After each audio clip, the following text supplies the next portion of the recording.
তোমাদের দিকে আমরা, তোমাদের চোখ দিয়ে আমরা বিশ্ব দেখি, তোমাদের হৃদয় দিয়ে আমরা ভাবতে শিখি। আমি গত রাত্রে ঘুমাইতে পারিনি। আমি মাহফিলে ছিলাম চিটাগংয়ে।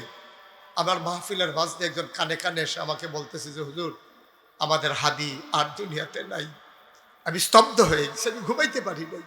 এই যুবকটা, কলিজার টুকরা যুবকটা, সে তার স্বার্থের জন্য জীবন দেয় না। সে ইচ্ছে করলে সে ধনী হইতে পারত, ইচ্ছে করলে তার মেধা ছিল, যোগ্যতা ছিল, গাড়ি বাড়ির মালিক হইতে পারত, কিন্তু সে তার দেশটাকে ভালোবেসেছে, সে তার দিনকে ভালোবেসেছে। দিনকে ভালোবাসতে গিয়া ওই ইন্ডিয়ার তারা যেটি আমরা মুখস্থ করাইতো চায়, কয় নারকল গাছ লাগাইয়া নেডি ভেজাল, আমরা তো নারকল দেন বইয়ে বইয়ে খাইবেন, আপনার গাছ লাগাইবেন কিতে, এই কথাটি হাদিয়ে বুঝ জ্বালাইছে। তে বুঝা এই কথাটি যখন সুন্দর করে সকলে বুঝাই লাইতে আছে, তখনে তে আর বালা না, ঠিক কিনা কর? তে তো কোনো সন্ত্রাস করে নাই, সে তো কোনো লাশ ফালায় নাই, সে তো কোনো ডাকাতি করে নাই, সে তো সাদাবাজি করে নাই, সে তো টেন্ডারবাজি করে নাই, সে তো কোনো সিএনজি স্ট্যান্ড দখল দেয় নাই। যারা সিএনজি স্ট্যান্ড দখল দিল, যারা চাঁদাবাজি করলো, যারা সন্ত্রাস তৈরি করলো, তারা নির্বিঘ্নে বাংলাদেশে ঘুরে বেড়ায়। আর আমার হাদি আমার বাংলাকে বদলে দিতে চায় বলে আমার হাদি আজকে জীবন দেওয়া লেগেছে, ঠিক কিনা বলো?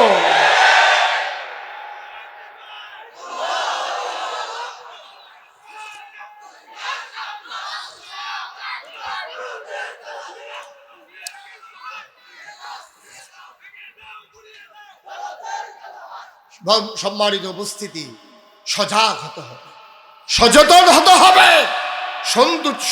এই শত্রু চিনতে হবে, বন্ধু চিনতে হবে। আমরা বলেছিলাম সব বদলানো যায়, লগের ঘর বদলান যায় না। আমার স্বাস্থ্য ভাই, আমার আপন ভাই, আমি কি ইচ্ছা করলে তারে পিঠা ছাড়া করতাম পারা? তা তো আমার ভাই।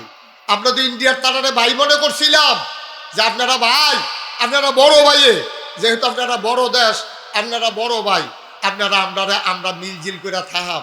ভাইও আপনার টাইমি খাইতাম না, আপনি আমারটা খাইয়েন না, আমরা মিলজিল করে থাহাম। ওমা আমরা যতই মিল করতাম চাই, সকালবেলা উঠি, সকালবেলা ঘুম থেকে উঠি, পত্রিকায় খুলে দেখি আমরা তাদেরকে ভাই বলে সম্মান দিলাম, আর আমার ফেলানির লাশ তারা কাঁটাতারের ভিতরে ঝুলিয়ে রেখেছে, ঠিক কিনা বলো? আমি ভাই মনে করলে লাভ হইব কিনা? হ্যাঁ, ভাড়া আমারে ভাই মনে করি কিনা, এটা হইলো দেখার বিষয়। ওই যে এক গ্রামও যে আরেক বেড়া বিয়া লইয়া গেছে, হ্যাঁ তারা ফুরান আত্মীয় আছে, মনে করেন জমাদার ভাই আমার আত্মীয়, এই সালাউদ্দিন তেমনি আমার আত্মীয় হয়। তো এই গ্রামও যদি আমার ফুতের লিগে বিয়া যায়, তা আমি সালাউদ্দিন জিজ্ঞেস, সালাউদ্দিন তোর ভাইয়ের লিগে একটা বিয়া গেছে, তারা মানুষ কিরম? সালাউদ্দিন আজিজা আপনার কার কথা জিগান? আমি বলছি তোমরা গ্রামের হেই বাড়িটা কয়, তারাও আমরারে মানুষ কয় না, আমরাও তারারে মানুষ কই না। মানে কি, মানুষ বালা না, এটার বুঝনের বাহিনী। ওখানে আমরা যে তারারে মানুষ মানুষ কই, আমরা যে তারা আঞ্জাল দিয়া ধরতাম চাই ভাই ভাই কই, না হইলে ও আমার ফিডা দিয়া হ্যাঁ, যখন গিয়ে চাষার ঘরে ঢুকিয়া জাগা পায়, এই চাষায় কি আমার বন্ধু না শত্রু? আমার এই ফিডিনটা মানে তোমার এখনো জায়গা পায় কেমনে?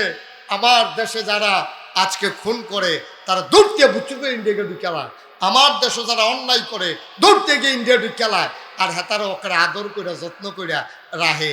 আমরা ওকে ব্যাহতার, আমরা কি এত ব্যাহতা? আমরা নইলে বুঝি না আর কি, আমরা কি ওকে এত বুঝি না? আপনাদের দূর বুঝার মতো ক্ষমতা আছে। সুতরাং আমার অনুরোধ, কলিজার টুকরা যুবক রে, তোরা আমি কলজা এটা করে না, আমার কাছে থাক, কলজার টুকরা যুবক, আমি তোরা কলজা দিয়া মায়া করি।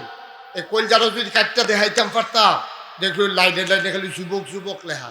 কারণ আমি জানি এখন যৌবন যা, যুদ্ধে যাবার শ্রেষ্ঠ সময় তা। যৌবন ছাড়া কিছু করা যায় না, টেম্পার নাই। ওনারা যদি আমি কই দুলাভাই আপনি একটা দৌড় দেন, উনি কইব যে আপনি যান, আমি আইতে আসি। আর আমি যদি ফলাফেনে কই দৌড় দে, ফলাফেনে কইব হুজুর আমরা যাইতে আসি, আপনি আইবেন, ঠিক কিনা কও? তাহলে আমার ছেলেরা যদি এখন একটু বুঝে যায়, আমার ছেলেরা যদি একটু সচেতন হয়ে যায়, আমার বাংলা সোনার বাংলা হয়ে যাবে। সুতরাং আমরা যেই নেশা, যেই মাদক আল্লাহ হারাম করেছেন, আরাম না হারাম? আমার কতক্ষণ আরাম না হারাম? যেই মাদক নেশা আল্লাহ হারাম করেছেন, এই হারামের কাছে আমরা যেহেতু কুত্তার গোশত খাই না, আমরা যেহেতু শুয়োরের গোশত খাই না, কেন? এগুলা হারাম। ঠিক মদ খাওয়া, গাঞ্জা খাওয়া, ফেন্সিডিল খাওয়া, ইয়াবা খাওয়া, এইগুলাও হারাম। এই হারামের কাছে আমার যুবকেরা যাবে না ইনশাআল্লাহ। সবাই করা হবে। আমি বলছিলাম যে এই নেশার কারণে মানুষ ইমান হারা হয়ে যায়, আল্লাহ ভুলে যায়, মানুষ ইমান ভুলে যায়। সে যে মুসলমান এটা তার মনেই থাকে না, মা চিনে না, বউ চিনে না, কারবার তো। আরেকটা কথা তো মনে পড়ছে, এটাও কি কইলে তা ওই মদ খাইয়া তে লুড হয়ে গেছে, লুড হইয়া সেটা ঘরে গিয়া ঢুকছে, ঢুকিয়া সেটা তার কোনটা বউ কোনটা মা কোনটা জি তার তো মাথায় কাম করে, তো মাদক নেশার কবলে ফুটে রয়েছে, গিয়া সেটা ঢুকিয়ে দেখে তার বউরে দেখে সেটা কইতাছে বলবো কটা বাদ দিয়া লাইয়েন।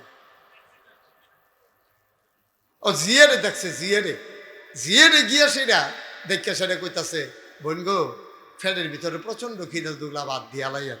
ও জিয়ারে যখন বন্ডে খেলাইছে বাফে মাইয়া দিছে সিল্লা না মা কই কি থাকো কয় আব্বা আমারে বন্ডে খেলাইছে, কয়টা কেউর কাছে কচ্চা বিয়ার উপযুক্ত মাইয়া বাফে জিয়ারে বন্ডাহে।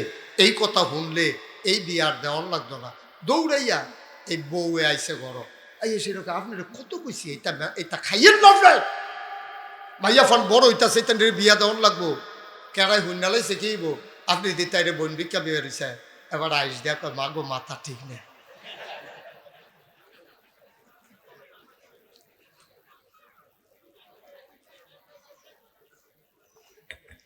আব্বা কদ্দুর চিন্তা করতেন না? ও কলজার টুকরা যুবক, কদ্দুর চিন্তা করতি না? আমরা জীবনটা কি এরকম রে? আমরা কি জীবনটার হিসাবটা মিলাইছি কেমনে? এই যে আমি মুস্তাক ফৈজি শুরু আসলাম, আস্তে আস্তে বড় হয়েছি, লেখাপড়া করছি, বিয়া শাদি হইছে, বাচ্চা কাচ্চা হইছে, আমার বাচ্চাটারে আবার বিয়া করার নানাত করইব, এতেন রেলে রই দেবো ইয়া খেলাম, তারপরে আমি একদিন মরে গিয়া আবার এতেন্ডি দাদা হইব। এই হইলো আপনার জীবন না আব্বা, এটার নাম জীবন না। অনওয়াবগঞ্জের মুসলমান কলিজার টুকরা যুবক, মাগরিবের পরে মাহফিলকে তোমরা সার্থক সুন্দর করে দিয়েছ, মাহফিলকে তোমরা জনসমুদ্রে পরিণত করে দিয়েছ। এত মানুষ লাগে না সমাজ বদলাইতে? ১৫০০ বছর আগে আমার নবীজি ৩১৩ জন সাহাবা নিয়া বদরের প্রান্তরে ১০০০ প্রশিক্ষিত সৈনিককে পরাধুস্ত করে পরাজয় দিয়ে যদি তারা ইসলামের লাল সূর্যটাকে ছিনিয়ে আনলো, কলেমা খচিত পতাকা পথ পথ করে উড়িয়ে দিল, তাইলে আমাদের দ্বারাও সম্ভব। এত মানুষ লাগে না আব্বা। আজকে সবাই মিলে কলিজার টুকরা যুবকেরা শপথ নাও, যেদিন গেছে একেবারেই গেছে, হেলায় হেলায় একটা সেকেন্ড সময় আমরা আর নষ্ট করতে চাই না। সবাই মিলে সুন্দরভাবে এই সমাজটারে আগাই নিতে চাই। এই সমাজ হবে সোনার সমাজ, ঠিক কিনা? এখন সমস্যা হলো যারা মাদকের নেশায় পড়ে গেল, যারা মাদকাসক্ত হয়ে গেল, তারা কি শেষ হয়ে যাবে না ফিরে আসবে? এই ব্যাপারে আমি একটু পড়তেছিলাম, পরে পাইলাম নেশা দুই ধরনের হয়। একটা হলো গভীর নেশা, আরেকটা হলো হালকা নেশা। একেবারে খুব গভীর, আপনি তাকে রিহ্যাব সেন্টারে নিয়ে যেতে হবে। তাকে যেখানে আপনার ছেলে যদি এমন হয় যে সে মাদকের সাথে এমনভাবে জড়াই গেছে, সে ফেন্সিডিল ছাড়া থাকতে পারে না, নিজের শরীরের গুস্ত নিজে টাইনা ছিঁড়া ফেলায়, নিজের চুল নিজে টাইনা ছিঁড়া ফেলায়, তার অবশ্যই চিকিৎসা করতে হবে। আর যদি এমন না হয়, তাকে দিনই পরিবেশে তাকে বড় করতে হবে। মনে করেন দিনই পরিবেশ মানে কি? আপনার ছেলেটা নেশা করে, কোনো একজন বড় আলেম, আপনি তার কাছে বলবেন যে হুজুর আমার ছেলেরা তো নেশা করে, তার মায় কয়টা টেহা জমাইছে মুরসাউল বচ্চা ডাক্তার দেখানোর লেগিয়া গ্যাস্ট্রিকের আলসার হইয়া গেছে, তো হেই টেহা চুরি করিয়া কোন বাইত বিলে এই গাঞ্জা বেছে, কোন বাইত বিলে এই ফেন্সিডিল বেছে, তো হ্যাঁ নগিয়া বইয়া থাকে হেই বাইত। হুজুর আপনি কুদুরা তারে লগে লগে রাখিয়া তারে যদি কোনো বড় আলেম তাকে রাখতে রাজি হয়, তাইলে সে যদি বদলাইতে রাজি হয় যে হ্যাঁ আমি বদলাই যেতে চাই, তাহলে সম্ভব। তারে ভালো সঙ্গ দিলে, ভালো পরামর্শ দিলে সে বদলে যেতে পারে।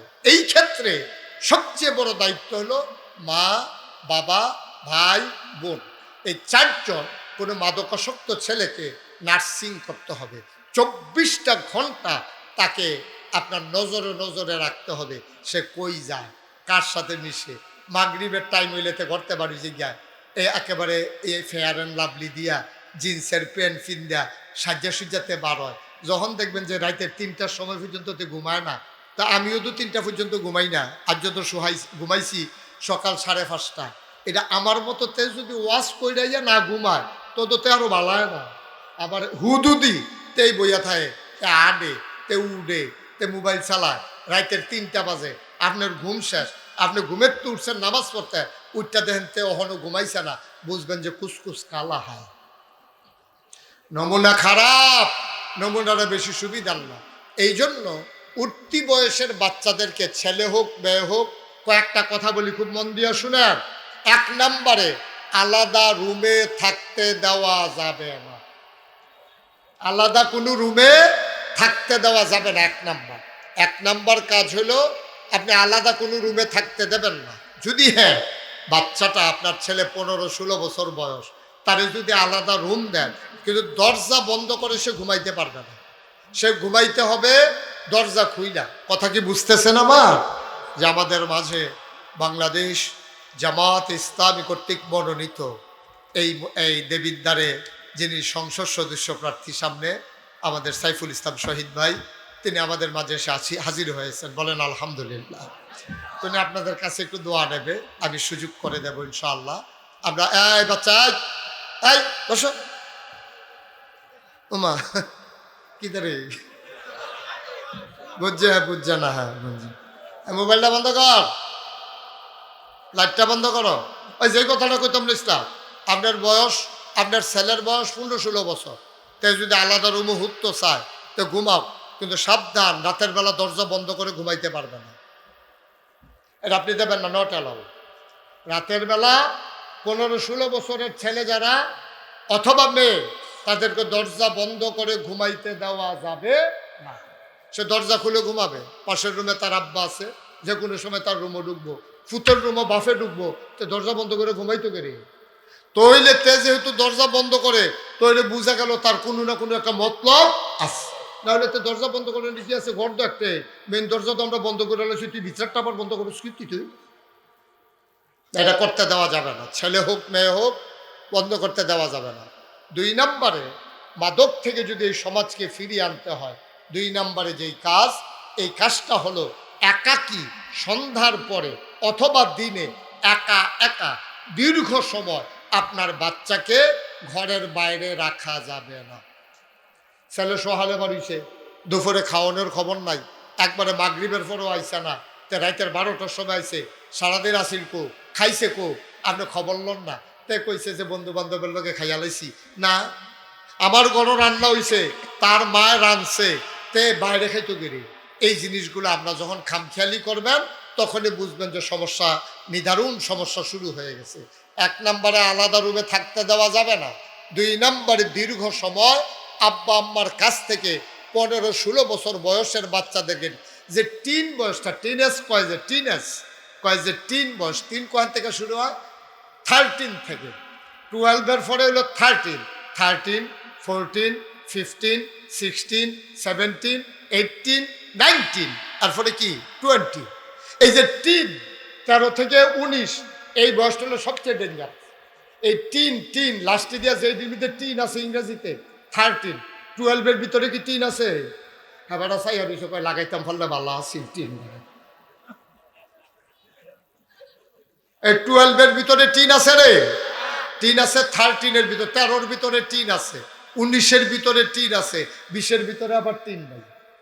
এই টিনেজ কয় যে টিনেজ বয়, টিনেজ বা এ গার্ল, মানে কি ওই 13 থেকে 19 এই বয়সটারে কয় টিনেজ। এই টিন এজ যেটা, এই বয়সের বাচ্চারা ডেঞ্জারাস হয়, কারণ তখন তাদের ভালো মন্দ বুঝার ক্ষমতা থাকে না, তারা ভালো বুঝে না, মন্দ বুঝে না। এই জন্য তাদেরকে সময় দিতে হবে, তাদেরকে বন্ধু বানাই ফেলতে হবে। আপনি মা, মহিলারা যারা আমার কথা শুনতেছেন, আপনি মা, আপনি আপনার মেয়েকে বান্ধবী বানাবেন। মেয়েটা যেন স্কুল থেকে আইসা বলে, আম্মা আজকে যে আমি স্কুলে গেছিলাম, একটা ফলায় আমার একটা সিডি দিতে কইছিল, যে তুমি এটা ফইরো, আমি আনছি না। তাহলে মাই কি করতে পারবো, বুঝে কত জিগো এটি খুব খারাপ, এটা করে তোর বাহের বদনাম হইব, তোর বাহে মসজিদ কমিটির সভাপতি, এইতে সিডি দিব দিয়া সেটা তাইতে কইব টেটটা আমি তার কাছে সিডি দিছি তাই আমার সিডি গ্রহণ করছে, এরপরে বিয়ার প্রস্তাব আইব, এরপরে কইব তোর লগে সম্পর্ক আছে, আম্মা আমি তো দেখতামও পারি না, হ্যাপলাই কোথায় কাম হইতো না। এই যে কথাটি মার কাছে বাচ্চায় কইতে পারবো, কইতে পারলে তখন মা ভালা পরামর্শ দিতে পারবো। এমনে এমনে এমনে এমনে আমাদের এই টিনেজ বয়সটা, এই যে 13 থেকে 19, এই সময়টা আমরা পাহারা দিয়ে রাখা লাগবে। আজকে এই সময়টাই ডেস্ট্রয় হচ্ছে আমার জাতি। যেই বাচ্চাগুলা আব্বা আম্মার কাজ, হাতের কাজ নেওয়ার কথা, এখন এটি নাক ডাইকা ঘুমায় ফজর পর্যন্ত, সকলে ঘুমেতে উঠে তে যায় ঘুমাইতো, গজব করে দিছে। ওই পরিকল্পিতভাবে আমার 3 পার্শ্বে ভারত থাকার কারণে সমস্ত মাদক বর্মা রুটে এবং ইন্ডিয়ান বিভিন্ন রুটে আমার বাংলাদেশে ঢুকতেছে। এইগুলা ঢুইকা পরিকল্পিতভাবে আমার যুব সমাজকে আজকে শেষ করে দিচ্ছে। মুসলমান, আবার আসল কথায় আসো। শেষ কথা যেটা, আল্লাহ তাবারক ওয়া তাআলা কেমন করে মানুষকে ভালো বানাইতে চান, আমি তো আমার মতো করে আপনাদেরকে কিছু পরামর্শ দিলাম। কোরআনুল কারীমে 21 পারা একটা সূরা আছে, সূরাটার নাম সূরা আহজাব, 73টা আয়াত, 9টা রুকু। আল্লাহ কয়, ইয়া আইয়ুহান নবী, হে নবী, আত্তাকিল্লাহ, আপনি ভয় পাবেন শুধুমাত্র, কেবলমাত্র, একমাত্র আমার আল্লাহকে। বলেন সুবহানাল্লাহ। সব একটু কথা কইয়া, আমরা ভয় পাবো কারে? জোরে করে একটু কারে? আল্লাহ। এই ভাই, এই যে ভাই, এদিকে তাকাই থাকেন, আমিন কর। আহা, জোরে কর। আমরা যদি ভালো মানুষ হইতে চান, এই মাদক, এই নেশা, এই সন্ত্রাস, এই জুচ্চুর, এই লুটতরাজ, রাহাজানি, পরের ধন নষ্ট, হিংসা বিদ্বেষ, সব কিছু থেকে একটা প্র্যাকটিসিং মুসলিম, পারফেক্ট ইমানদার যদি হতে চায়, তাইলে আল্লাহ ১৫০০ বছর আগে নবীজিরে ডাক দিয়া গেছে, ইয়া আইয়ুহান নবী, ও নবী, আপনি যে সোনার মানুষ বানাইবেন কি দিয়া? ইত্তাকিল্লাহ, বানাইবেন আল্লাহর ভয় দিয়া। কয় ভয় কি জিনিস? আল্লাহ নবী আবার কয়, তাকওয়া হা হুনা, আত্তাকওয়া হা হুনা, আত্তাকওয়া হা হুনা। এই আমার উম্মত, এই ভয় থাকে এই জায়গাটাতে, এই কলজারার ভিতরে আল্লাহর ভয় থাকে। আল্লাহ দেখেন কি, আল্লাহ একবারও কয় না ফির সাবরে ডরাইও, একবারে কয় না নেতারে ডরাইও, একবারও কয় না আম্মারে ডরাইও, একবারও কয় না আব্বারে ডরাইও, কয় ডরাইও আল্লাহ। কেন কয়? এই কারণে কয়, কয় যে আপনি ফির সাবরে যদি ডরাইতেন, কয় তো ফির সাব, নাগাইশের ফির সাব আইয়া পড়ছে এখন ফতেহাবাদ নবাবগঞ্জ, এখন নবাবগঞ্জ আইয়া পড়ছে নাগাইশের ফির সাবে। এখন আমার মুরিদ মনে করেন আছেন কুমির, এই নাগাইশ, তা আমারে ডরাইতো কইলে তো হেবারে তো জানছে আমি এখনো আছি, তো হেবারে আমার ডরানোর দরকার, আমি গেলে আমার ডরাইতো, আমি এখনো হেবারে যা মন্ডায় ধরে তা করতে পারবো, আমি তো আর দেখতাম না। আপনি গেছেন ঢাকা, মায়ের হইছে ফতেহাবাদ, পুটনা, নবাবগঞ্জ, এখন আপনার আল্লাহ কইছে তোমার মারে ডরাইও, ডরাইয়া লাভব কি? আপনি তো ঢাকা, মায় হইলো বাইক, তো মায় তো আর দেখে না, কইছে নেতারে ডরাইও, নেতাই রয়েছে ঢাকা, কর্মী রয়েছে কুমিল্লা, তো ডরাইয়া লাভব কি?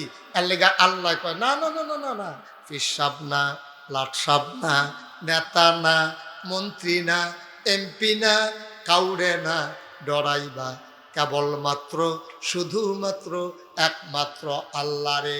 কারণ তুমি নিকষ কালো অন্ধকার রাতে, গভীর রাতে তুমি যদি লুকায়া লুকাইও একটা গোনা করো, কেউ দেখুক আর না দেখুক, আমার আল্লাহ দেখার বাকি থাকে না, ঠিক কিনা? মাহফিলুল এখন তুমি চাইয়া দিছ, হ্যাঁ তো ঘুরব। আমিন ক ভাইও, তাইলে আপনি সোনার মানুষ হন, সোনার মানুষ হয়ে যাবেন আপনি আল্লাহরে ডরান। এইরকম ডর কারা ডরাইছে? হযরত উমর, তিনি যখন ক্ষমতায় আরোহণ করলেন, তিনি বললেন আমার দেশে এমনি তো মাদক হারাম, আর যদি ধরতাম পারি টের পাইব। উমরের মতো মানুষ, যারে পর্যন্ত শোনান, উমরের মতো মানুষ, যেই মানুষটা এখন আমরা দেশের সুট্টা সেটটা ভাত খাইতো না লইলে কিতা করে, এই যে মনে করেন জালালের বাচ্চা ভাত খায় না, তো জালালের বউয়ে ডর দেখায়, এই বাগাইয়ে বাগাইয়ে ইন্দুরাইয়ে নানান তান কইয়া কইয়া ডর দেখা না। আর মদিনার মানুষগুলা বাচ্চারা যখন দুষ্টামি করতো না খাইতো তখন তাদেরকে ভয় দেখাইতে, এই উমরাইয়ে সুবহানাল্লাহ কইতেন না? আপনি আবার বুঝছেন উমরের উজর। নবীজি ডাক ডাক, উমর রে, ওমর তোরে তো দুনিয়ার মানুষে ডরায়, শয়তানও যদি দেহে যে উমরে আইতে আছে, উমর এই রাস্তা ফালাইয়া আরেক রাস্তা দিয়া জায়গা। সুবহানাল্লাহ কইতেন না? এখন উমরে কইছে, আমার দেশ, সবাই মন দিয়ে শুনতেছেন কথা, আমার দেশ আমার শাসন আমলে কেউ যদি নেশা অবস্থায় ধরা পড়ো তো টের পাইবে আমি কি জিনিস। সবার অন্তরে কি ভয় ঢুকছে নাকি ঢুকে নাই? সাংঘাতিক ডরাইছে। এক বেড়ায় এমন নেশা, তে নেশা না করলে তে বাঁচত না। তে করছে কি, মদের বোতল চাদর গাও দিয়া মদের বোতল বগলের নিচে লইয়া আটা শুরু করছে পাহাড়ের দিকে। আল্লাহ আল্লাহ কইরা পাহাড়ের ভিতরতে খাইয়া হ্যাঁ তে নেশা টেশা কাটতে চললে কাম লাগলে এরপরে বাইতা এই এই এই আল্লাহর খেলা দো। তে যখন মদের বোতলে আটতে আছে, শরীরটা কাঁপতে আছে, যদি ধরা পড়ি রে তইলে তো সর্ব আজ মাইরেই লেবা আমার উমরে, টায়ার ফাইলে আমার শেষ। এই কথা চিন্তা করে করে আগাইতেছে। আল্লাহর কি কুদরত, কয় কদম গিয়া দেহে উমর সামনে পড়ছে। সুবহানাল্লাহ কেন তো? এতক্ষণ ভয় পাইছে কারে? উমর রে। কারে ভয় পাইছে? যেই উমরে ডরাইছে সেই উমরে সামনে পড়ছে। এখন শরীরটা তার বেড়াইতের মতো করেছে না, শরীরটা কাপ দিয়া লাইছে, নাইয়াটা গাড়াইয়া শিখা দিয়া লাইছে তার। অহন কি তা কর? সাদ্দরের তলে তো মদের বোতল। এখন কি কর? আজকে তো নিশ্চিত ধরা, কোনো সুযোগ নেই। মুসলমান মন দিয়ে শুনো রে ভাই, আল্লাহর ভয়। ওই যুবক চাদরের নিচে মদের বোতল, ভয় কম্পমান, কলিজা শুকাই গেছে, ভিতরে পানি নাই। ওমর চলে আসতেছে সামনে। এখন তো আজকে উপায় নাই, ধরা পড়েই যাব। আমার বোধহয় আর বাঁচার উপায় নাই, আমি আজকে মারাই যাব, মারাই খাবো। যুবকটা মনে মনে এত ভয় পাইলেন, মনের অজান্তে চোখ বেয়ে টপ টপ করে পানি পড়তেছে।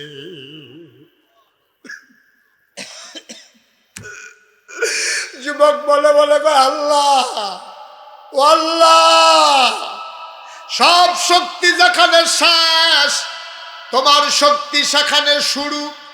আমি খালেস অন্তরে বিশ্বাস করো, আমি তোমার সাক্ষী রাইখা ওয়াদা করতেছি, তুমি যদি আমারে আজকে বাঁচাই দাও, তুমি তো পারো।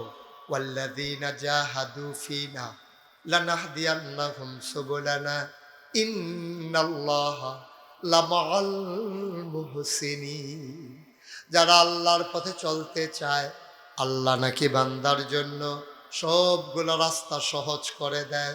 মাওলা ও রাব্বা কারীম, আমি তোমার পথে চলতে চাই, আমি একটু বিপদে চলে গেছিলাম, আমি একটু ধরা খাইয়া গেলাম, মাওলা রাব্বা কারীম তোমার কুদরতি পায়ে ধরে ভিক্ষা চাই। আমি জীবনে আর এই কাম করব না, আমি জীবনে এই কাম করব না। আমারে তুমি আজকের মতো বাঁচাই দাও, আমারে তুমি বাঁচাই দাও। আমি আর জীবনে মদের কাছেও যাব না, খাবো তো দূরের কথা, ফিরেও তাকাবো না।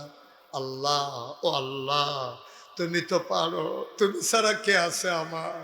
তুমি না বলছো উদউনি আস্তাজিব লাকুম, বান্দা তুই ডাক দে, ডাকটা দিতে দেরি, আমি আল্লাহ জবাব দিতে দেরি করি না।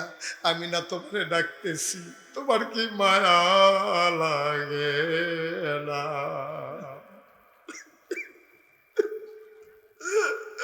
আমি না তোমারে ডাকতেছি, মাওলা আমারে বাঁচাও। উমর সামনে পড়ে গেছে, উমরের হাত থেকে বাঁচার কোনো উপায় নাই, গাল বেয়ে টপ টপ করে পানি পড়ে। আল্লাহ পারে নাকি পারে না? বাঁচাইতে আল্লাহর যদি মন চায় পারে নাকি পারে না? কান্নাটা আল্লাহর কাছে এত পছন্দ হয়েছে, আল্লাহ এত পছন্দ করলেন, চোখের পানি তার টপ টপ করে পড়তেছে। আল্লাহ তার মনের ভিতরে একটা বুদ্ধি দিয়া দিলেন। এবার উমরও সামনে চলে আসছেন। ওমর ডাক দেখো, এই অবেলায় পাহাড়ের দিকে একা একা কেন হাঁটতেছ? চাদর কেন গায়ে দিয়া রাখছো? সুবহানাল্লাহ বলুন না। আবার লোকটা কয় এমনি একটু আসছিলাম, কয় চাদর খুলো। দেখি চাদর খুলো, চাদরের নিচে কি? আবার যুবকটা ডাক দেয়া কয়, ইয়া আমিরাল মুমিনিন, ইয়া খালিফাতাল মুসলিমিন, ওমর, চাদরের ভিতরে একটা বোতল আছে, বোতলের ভিতরে একটু দুধ আছে, আমি একটু দুধ দিয়ে যাচ্ছিলাম। কয় দেখি খুলো চাদর। চাদর খোলা হলো, দেখি বোতল। ওমর বোতল নিয়ে নিলেন, নাকের কাছে নিয়ে তিনি টের পাইলেন মদের কোনো গন্ধ নাই। তিনি বুঝে নিলেন দুধ। যিনি সেকেন্ডের ভিতরে বোতলের মদকে দুধ বানাই দিলেন তিনি কে? আজকে তুমি নিয়ত করো যুবক, ও কলজার টুকরা যুবক, তুই তো মা ছিলস না। তোর মা তোর জন্য কি না করছে ক? মানুষের বাদ কাম করছে রে। তোর আব্বা ছোটবেলা মারা গেছে, তোর মা মানুষের বাদ কাম কইরা টেহা জমাইয়া তোরে পড়াইছে, তুই ইউনিভার্সিটির চান্স পাইছ। তোর মারে তুই ফোন করছ, তা মা সব ফলাফাইনের জিন্সের প্যান্ট আছে, আমার নাই। মাই কয় টেনশন করিস না ফুট, এর দূর পর্যন্ত যখন নিতাম পড়ছি বাহিরেও পাড়া যে বেদ কাম করে তারারে গিয়া কইছে, আমার ফুতে তোমার সালে ইউনিভার্সিটিতে পড়ে, জিন্সের একটা প্যান্ট লাগবে 2,500 টেহা বিলে লাগে। কয় টেনশন করো না, তুই জিন্সের টেহার কথার নাম কইয়া 2,500 টেহা নিয়া তুই ঢাকা ইউনিভার্সিটির বিভিন্ন গোপন জায়গায় বৈশা বৈশা ঢাকা শহরের বিভিন্ন অলিতে গলিতে তুই মাদক খাস, তুই মায়ের কথা ভুলে গেছস। তোর মায় কাম কইরা টেহা ফাড়ায় আর তুই গিয়া নেশা করস। আব্বা একদিন বুঝবি যে এই দিন তুই বাপ হইবি।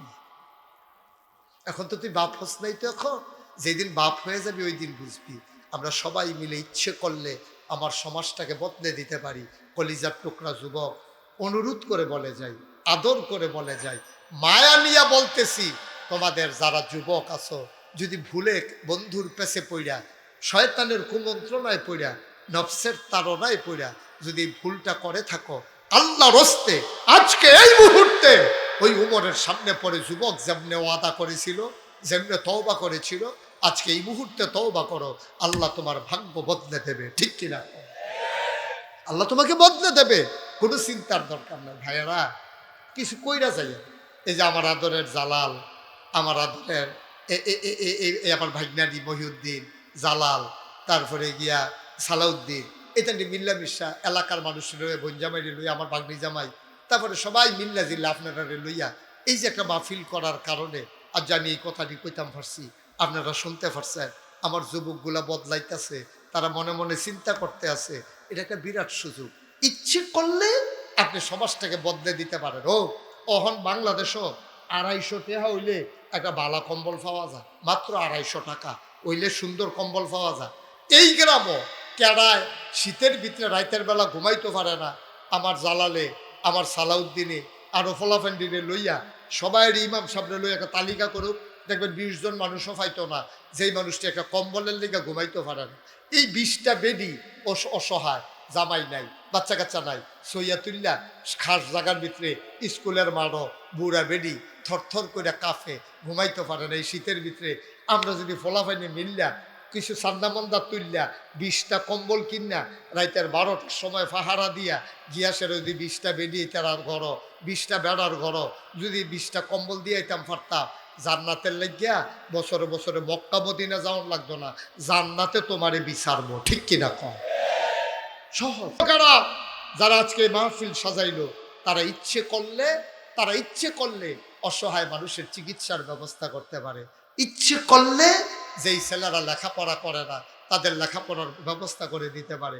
আমি তো খেয়াল করে দেখছি, শুরু করলে হয়তো আপনি শুরু করেন, দেখবেন আল্লাহ ঢাইলে দেবে, নিয়া কুলাইতে পারবেন না। আমি মুশতাক ফৈজি, আমি কোনো এত ধনী মানুষ না, এত বড় হুজুরও না, আমি বক্তাও এত বড় না।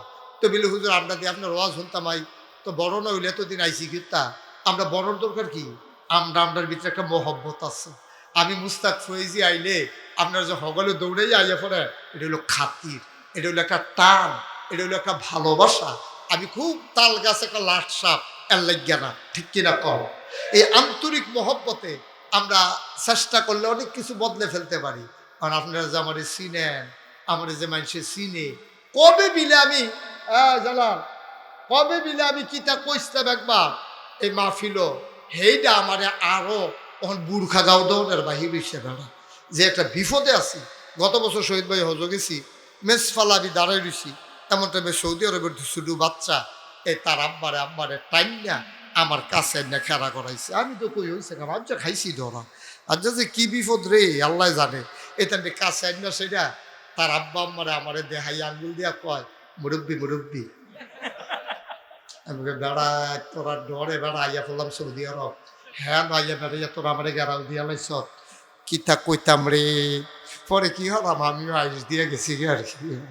ভাইও পরিচয় যার বেশি তার দায়িত্বটাও বেশি। আমি ফিরসাব হিসাবে আমার যত দায়িত্ব আপনার সাধারণ মানুষ হিসেবে এত দায়িত্ব না। শহীদ ভাইয়ের যেই দায়িত্ব সাধারণ একজন ভোটারের এই দায়িত্ব না। একটা ইমাম সাহেবের যেই দায়িত্ব মুসল্লির কোনো এই দায়িত্ব না। একটা এমপি হলে যেই দায়িত্ব সাধারণ একজন মেম্বারের দায়িত্ব না। এই চিন্তা থেকে সারাটা বাংলাদেশও যেহানো যায় গিয়ে দেখি মসজিদ আছে মাদ্রাসা আছে। চিন্তা করলাম আরে আল্লাহ যখন আমার একটা পরিস্থিতি দিছে মানুষের যখন আমার সিনে একটা কারবার গড়াই দেই বাসিয়ার মরি, চিন্তা করলাম যে ফ্রি একটা টাকাও নেব না, একটা ফ্রি হাসপাতাল করে দেবো ইনশাআল্লাহ। সবাই কনা আমি সেই চিন্তা করে আমার ইঞ্জিনিয়ারদেরকে ডাকাইয়া আমি বিরাট বড় একটা প্ল্যান কইরা আমি যখন চিন্তা করলাম যে একটা হাসপাতাল করাম ফ্রি। হাসপাতাল হলো 21,000 স্কোয়ার ফিট, প্রায় 50 শতক জায়গা আমার হাসপাতালের ভিতরে ঢুকে গেছে। আবার বুঝেন কি কারবার, দোতলায় 3 তলায় মসজিদ, এক লগে নামাজ পড়বো 6,000 লোক। মার হাবা কইতেন না, 6,000 লোক এক লগে নামাজ পড়বো আর নিচতলায় ফ্রি হাসপাতাল। আমি যখন এটার কাম শুরু করছি আমি সত্য ডরাইছি। ইঞ্জিনিয়ারে জিজ্ঞেসি কত রে লাগবো, হুজুর এটা করতে 30 কোটি টাকা লাগবে। কোস কিতা বেড়া এত টাকা আমি পায়াম হুজুর সাহস কইরা নামেন। তখন আমি একটা নিয়ত করলাম আমি মুশতাক ফৈজি 1 বছরে মাহফিল কইরা যত টাকা হাদিয়া পাই পুরো 1 বছরের হাদিয়া আমার মসজিদ আমি দান করে দেবো ইনশাআল্লাহ। আমি ড্রাইভারের বেতন তেল খরচ পরিবারের খরচ বাদ দিয়া 1 বছর আমি জামাইছি 25 লাখ। কয় লাখ কথা কথা কয় লাখ 25 লাখ টাকা দিয়ে শুরু করছি।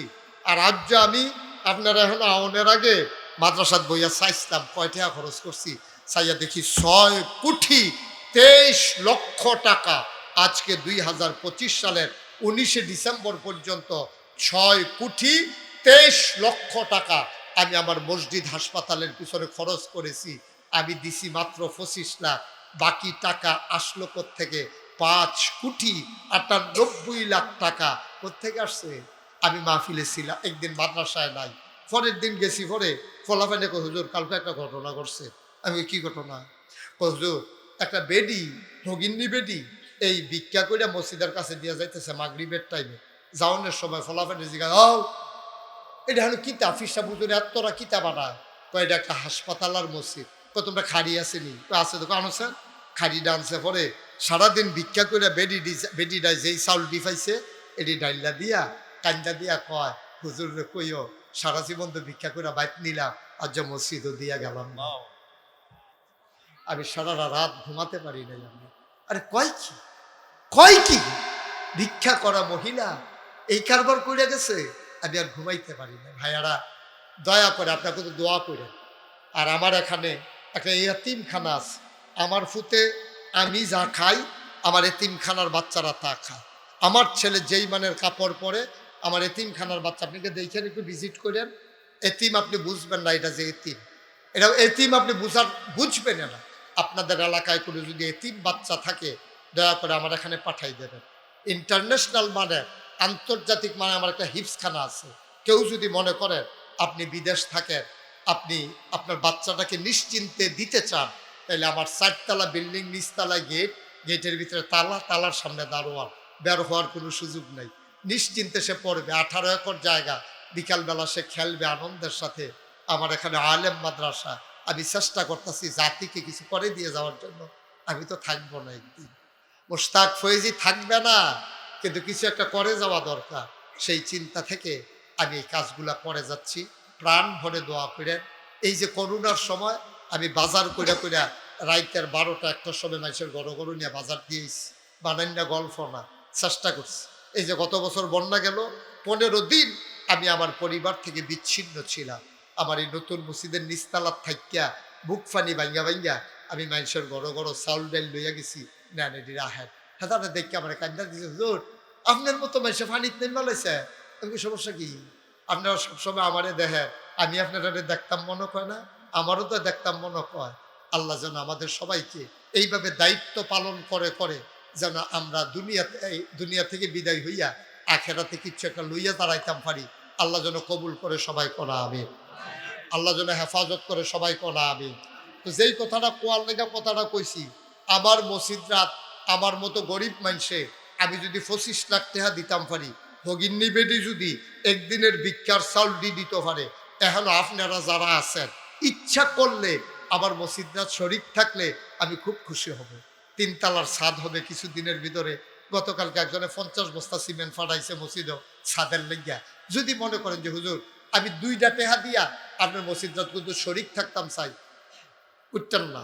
আমি কই এই ছেলে, এই জ্যাকেট বহ, বেশি আদর ফাইয়া লইছ। ওই যে কইছে যে আদর করি মনে করছে ধমক দিতাম না। আমি যে ধমক ফারি, তুই এই খবর জানোচ্ছ? তুই মারহাবা কর। একটা লোক দয়া করে উঠতেন না। হ্যাঁ, আমার মসজিদরা আমার একটা আবদার, 2টা টাকা হইলেও দিব। এখানে যারা আছে না করে ছোট বাচ্চারা বুট খাইতে আনছ, হ্যাঁ তো 2 টাকা দিবা। তো কইতাম ফারাপ যে আমি মসজিদে 2 টাকা দিয়া শরীক হয়েছি, অন্য কিচ্ছু না। আপনি না দিলেও মসজিদ হইব, দিলেও মসজিদ হইব, কিন্তু আপনার শরীক হওয়া এটা একটা তাকদীরের ব্যাপার, নসিবের ব্যাপার। এত বড় আয়োজন, আমরা সবাই মিলে শরীক হব ইনশাআল্লাহ। আমার ছেলেরা আসবে। হ্যাঁ, আপনারা জায়গায় বসা থাকেন, একটা লোক উঠেন না। আমি মুখতাসার আপনাদেরকে নিয়ে একটু দোয়া করবো। এই তোমরা যাও, ছেলেরা যাও, ইউটিউবাররা যারা আছো ভিতরে যাও দ্রুত। এই 1 মিনিটের ভিতরে তাড়াতাড়ি যারা দিতেন চান বিসমিল্লাহ কইয়া লোনো। একজনও খালি দিয়েন না। হ্যাঁ, 2টা টাকা হইলেও দিয়া 1000 টাকা দেউন না। এখনো কয়েকশো লোক আছে, 1000 টাকা দিলে মরতেন না। 100 জনে 1000 টাকা করে দিলে 1 লাখ টাকা হয়। আপনি গরিব হইতেন না, মরতেনও না। আল্লাহ যেন কবুল করে, আমরা প্রাণ ভরে দোয়া করবো। মাশাআল্লাহ। হ্যাঁ বাইনা খেপা গেছে, মনে করছে মামুয়ে মসজিদ করে আমি আর বইয়া থেকে লাভ কি। মাশাআল্লাহ, আমার ভাগিনা 1000 টাকা নগদ দিছে। আল্লাহ তুমি তারে কবুল করো, সবাই কনা আমিন। সবাই ঢুকছো, ওই দিক দিয়ে 2 একজনকে সাহায্য করো। এই যে এই ভাই যেমনি দায়িত্ব নিয়ে করতেছে, ওই দিক দিয়ে একটু দায়িত্ব। ওই মাশাআল্লাহ আমার মামুয়ে জালাল মামু নিও, শরীফ মামুয়ে দিছে 500 টাকা। জালাল মামুকেও আছে, সালাউদ্দিন মামুয়ে তো ডাহা থেকে লাভ কি, আপনি বাইতে যা পড়েন। আমরা এবার বাইর থেকে 500 দেন, আপনি ডাহা থেকেও 500 দেন। আপনার খবর আছে মামু। আচ্ছা আল্লাহ দিব। শরীরটা হন দিয়া বড় কথা। আমার খুব আদরের মামু, কেড়ায় মামু কেড়া বাইক আমরা ধরতাম পারি না। যে আগে ডাক দিতে পারে, যে আগে কইতে পারে তে মামু, অসুবিধা নেই। তো আপনারা কেউ উঠেন না। এটা কি হলো? এই সাদর কি হলো? তোমার কইছি উঠতা কথা, আমি কইলে না উঠবে, এর আগে উঠে উঠতা। যারা পারেন একটু শরীক থাকেন। এই ফাঁকে মাইকটা দেন, এই ফাঁকে আমাদের সামনে কথা বলতেছেন, আপনাদের সাথে সালাম বিনিময় করবেন। শুধু একটু সালাম দেবেন। হ্যাঁ, শুধু ইয়াটা খুলে দেন না, শুধু ইয়াটা খুলে দেন। আমাদের সামনে সালাম দিচ্ছেন, আপনাদেরকে শুভেচ্ছা বিনিময় করছেন আমার প্রিয় ভাই, আমার দিনী ভাই জনাব মোহাম্মদ সাইফুল ইসলাম শহীদ, যিনি বাংলাদেশ জামাত ইসলামী থেকে মনোনীত। আপনাদের এই